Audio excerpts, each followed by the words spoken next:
Hello and welcome to 365 Days Towards Racial Change.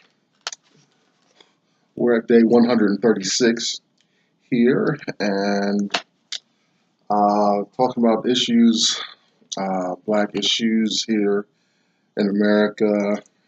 Just watching a little bit of CNN. I'm dabbling more and more with that product and the big debate today, our plans, our proposals concern the immigrants at our southern border and a lot of neat proposals that favor them and help them out in a lot of ways. But I can't help but get to the point where these people of,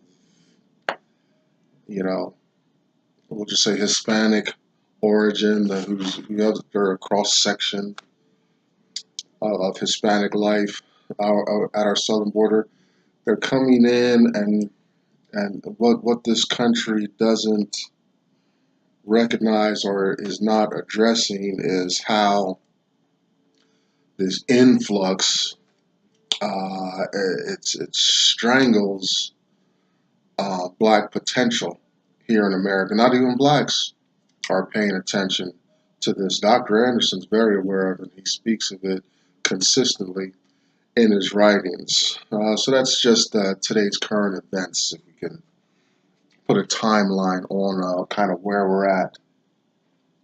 Also be aware, I'm going back to school and I've had to compress the time that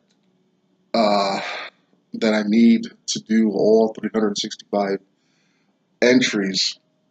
So my current events might not match or may seem dated as far as the posts go, but that's the reason for it. I'm doing now 2 or 3 a day at least to make it. I want to get this done before I start going to school, but trust me, it's all appropriate. One day, 365 days, my my commitment. Let's see. So black issues. Listen, two thoughts emerge. All right. Well, we know this. Some of the heaviest burdens on my mind is the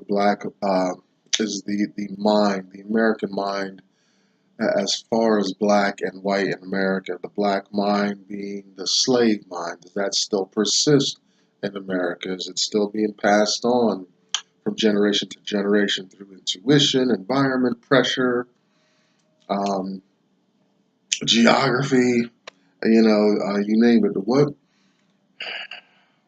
What keeps blacks at a disadvantage?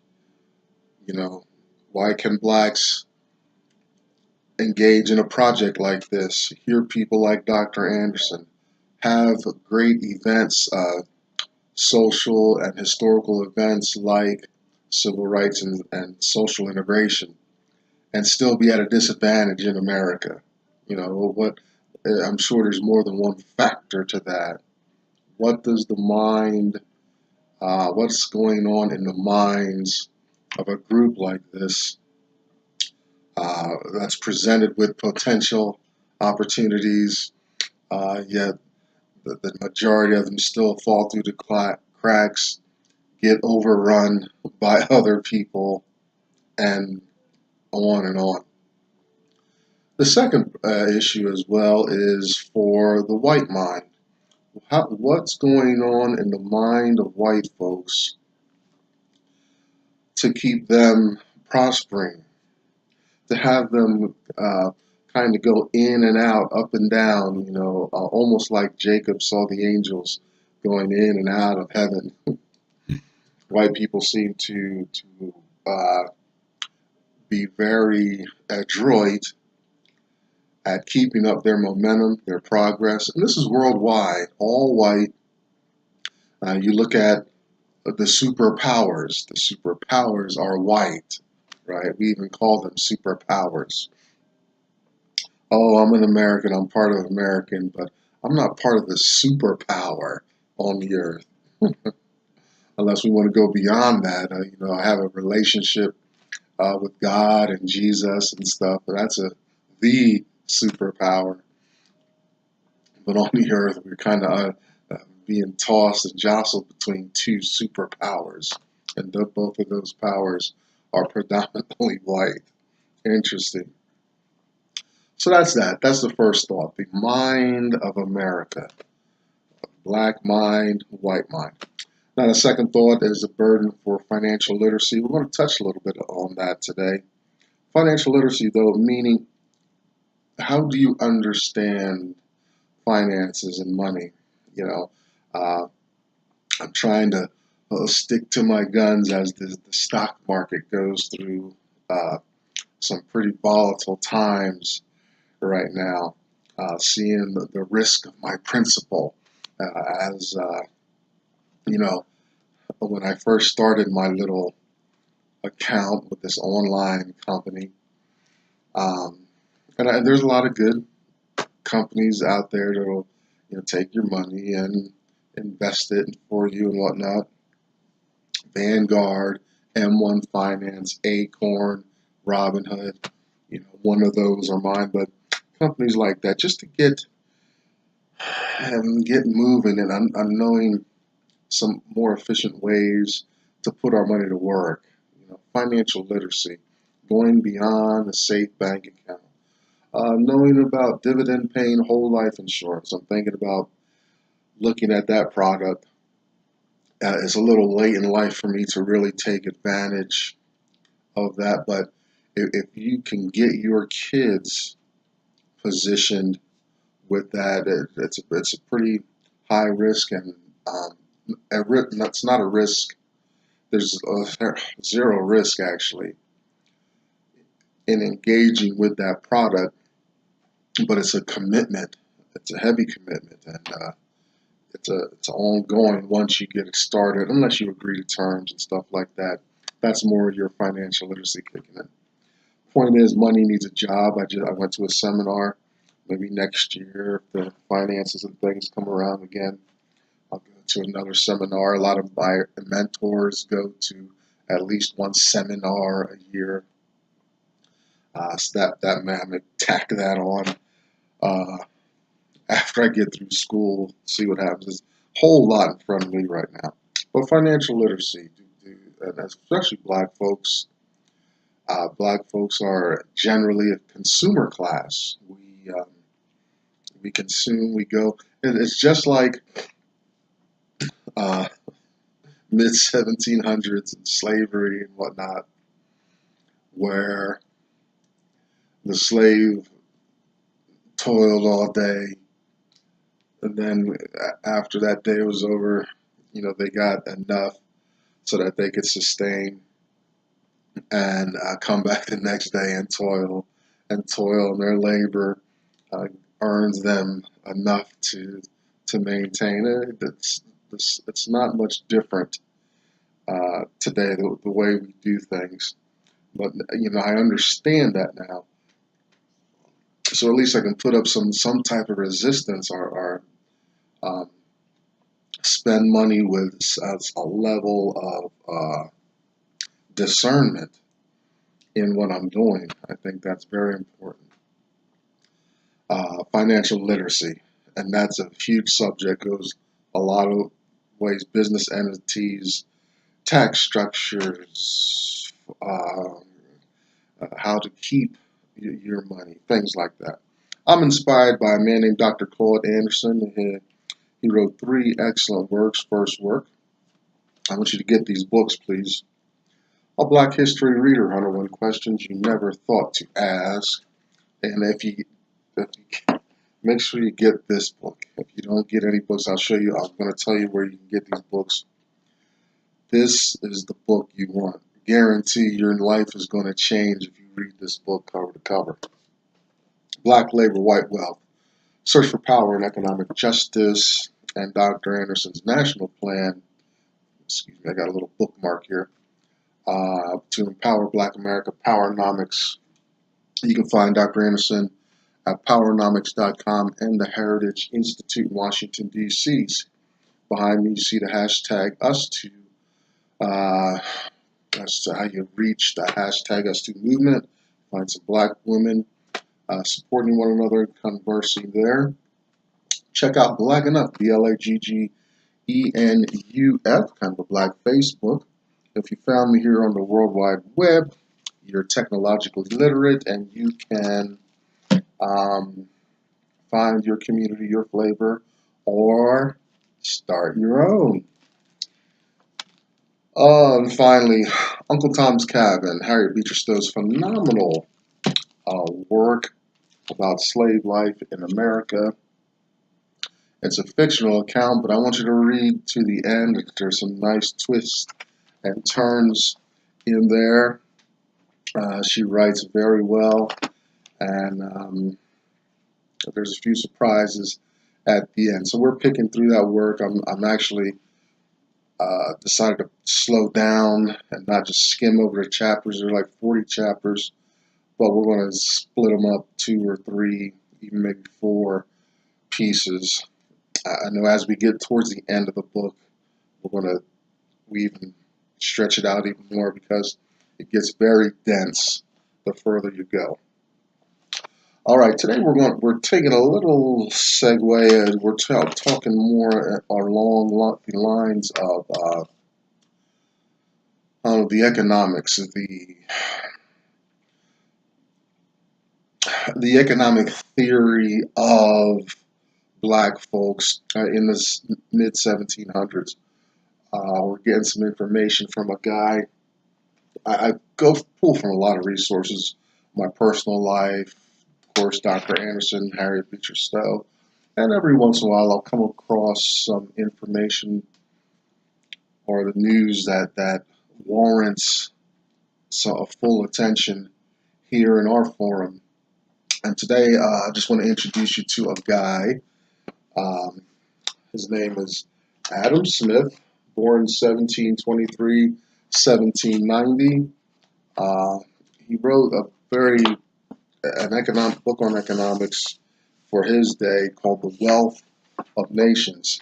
Now, those dates, the dates of his life should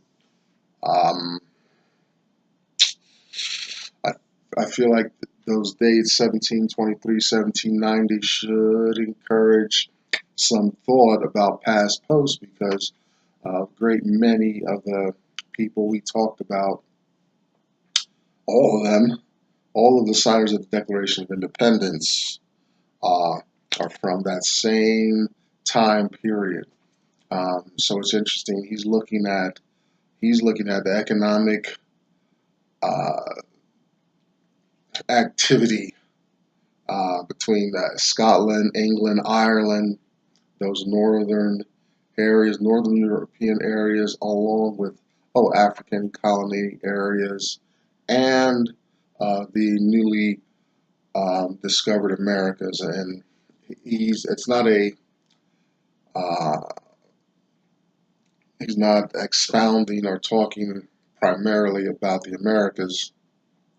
He's talking about economics in general, mostly pertaining to Scotland, but he mentions the Americas enough where you know that there's an influence there. Attention is being made because remember at this time, the Americas, especially which is some of the big, huge reasons for the Revolutionary War, is just a gold mine for anybody who can get there, settle, or if you're part of a corporation or a big business entity at that time, everything is you're getting 100 to 1,000% return on your investment if you can get that ship to go across the Atlantic and come back and load it with sugars and spices, tobacco, cotton from the colonies. Now, that labor occurs and is possible because the influx of free black labor coming in. As the black labor came in, Now it's interesting in the northern, this is still colonial times. In the northern colonies, uh, they still they let go of slavery quite quickly. Um, there was more of an influence, and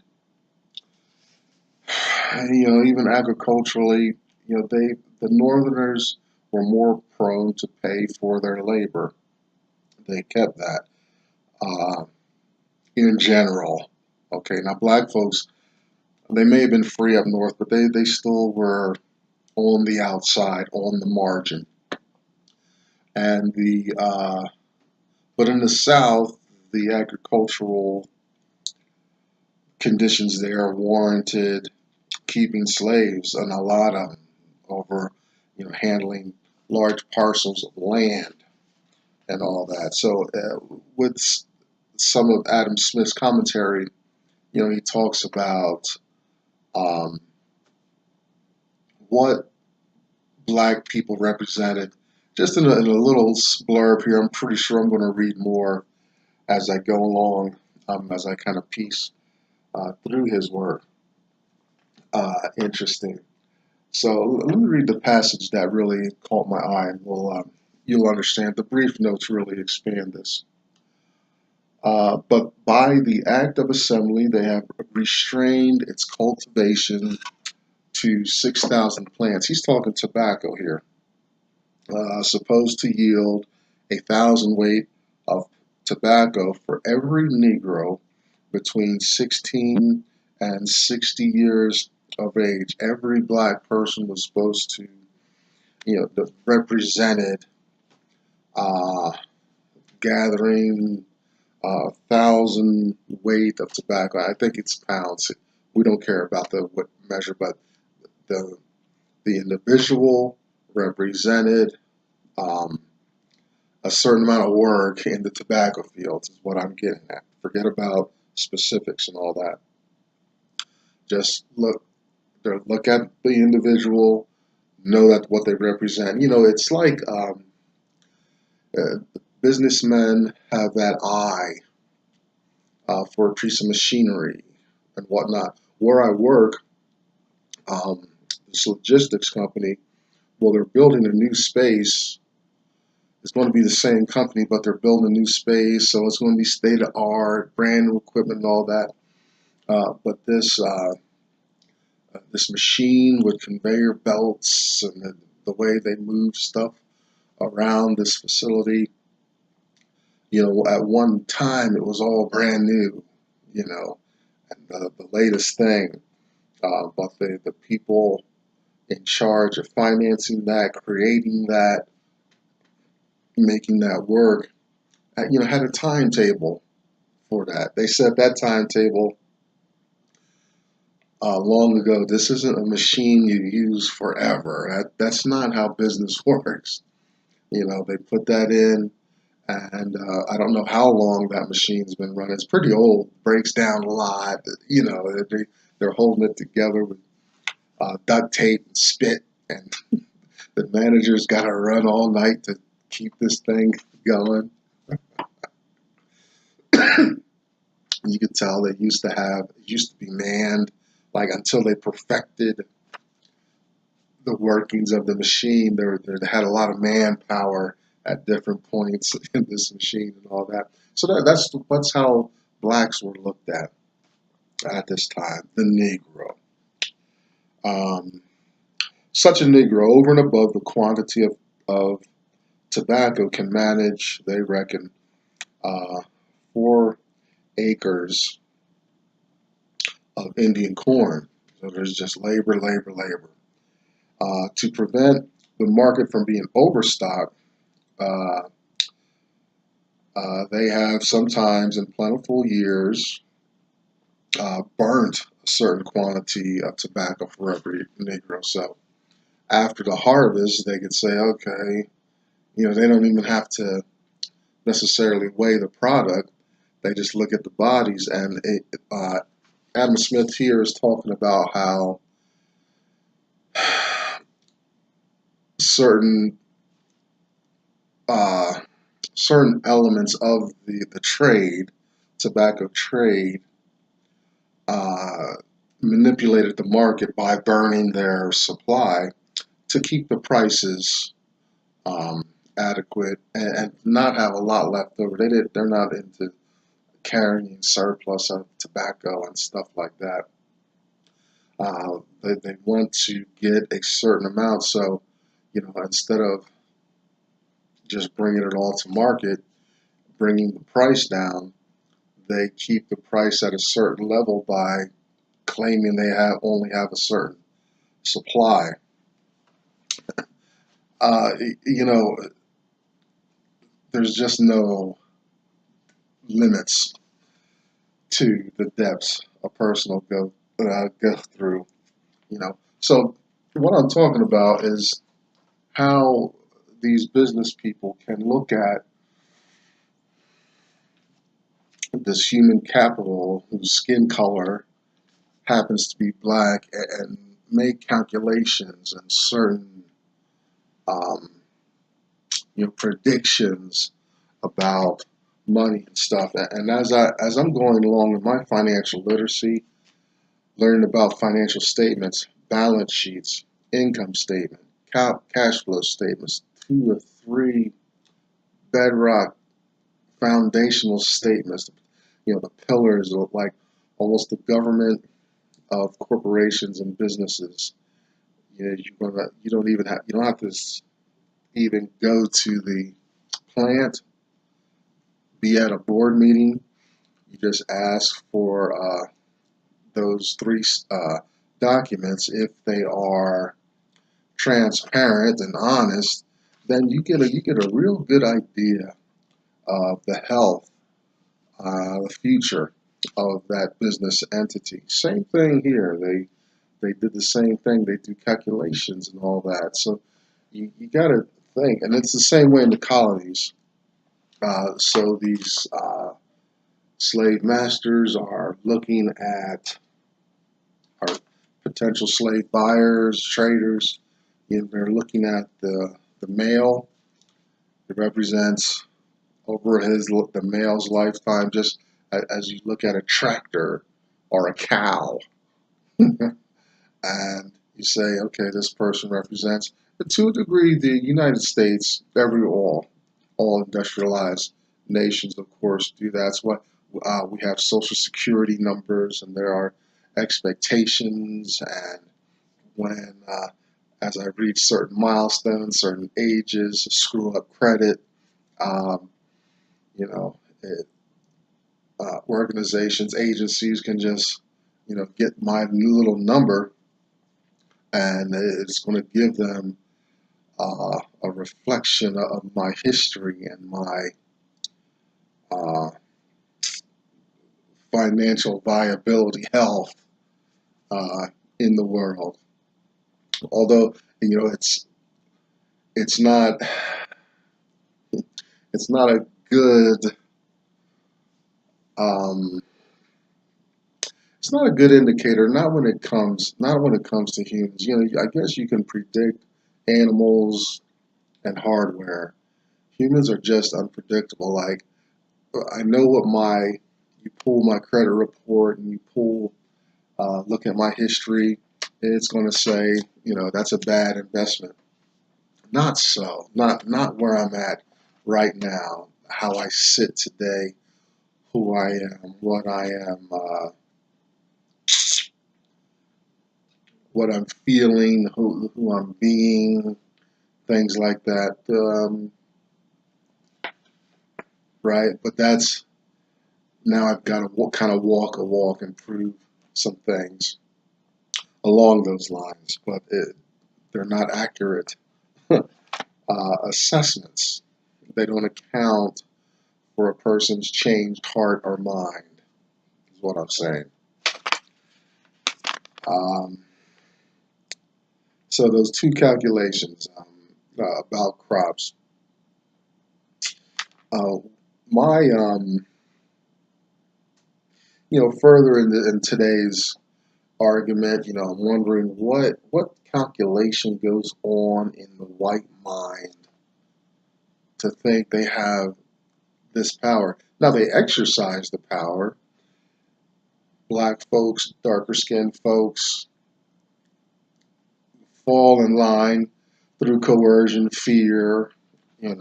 These guys are wielding guns and whips and chains and stuff. Are always a kind of head of the curve. But there's a calculation that goes on in the white mind to make them feel entitled, superior. And I wonder, boy, if we could just get a picture of those workings in there, we could unlock a lot of that argument and get somewhere. I've got some pretty hefty tendonitis in both of my arms here from a lot of lifting and stuff. Yet I stayed at it, and now the tendonitis is bearable. Sometimes it even tickles. It's painful and it tickles. It's such a weird thing, but I can work consistently and better right through the pain. I don't even think about it anymore.